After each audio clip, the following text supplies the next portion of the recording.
Hi, I'm Angie Morgan with John Jones Real Estate, and I'm here today with Jennifer Beam with Grace by Designs. Jennifer, got a quick question. What is the one thing people always ask about Christmas decorations? Our mantles. Our mantles are the number one because a lot of people will have a television above the mantles and they can't quite figure out how to not cover up those TVs. The good news today is Jennifer's going to walk us through how she created this beautiful mantelpiece. Take it away, Jennifer. So I love textures and I love different kind of layers. So throughout here, I've added lamb's ear and then some crystal pine that I had just, they're little pieces like this where I just added them in little sections.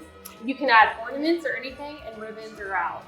I noticed the lights, the wire lights, they add a beautiful touch. Tell me about that. Yeah, so if you're like me, you don't like to pull out your old Christmas lights because a lot of the times those lights aren't working. So I've decided this year to bring out the wire lights and they run off batteries and you can just thread them throughout the garland. It looks beautiful. If you want to see this in person, I'm here at General's Landing Sunday from 1 to 3. All right, Jennifer, you've also done some beautiful Christmas tablescapes. Let's go take a look and see what those are all about. Another great way to set up Christmas decorations is to create some beautiful tablescapes. Jennifer, please tell us about these little beauties.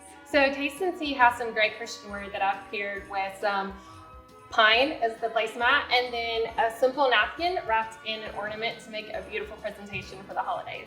Again, some great ideas that you can see Sunday from 1 to 3 at General's Landing.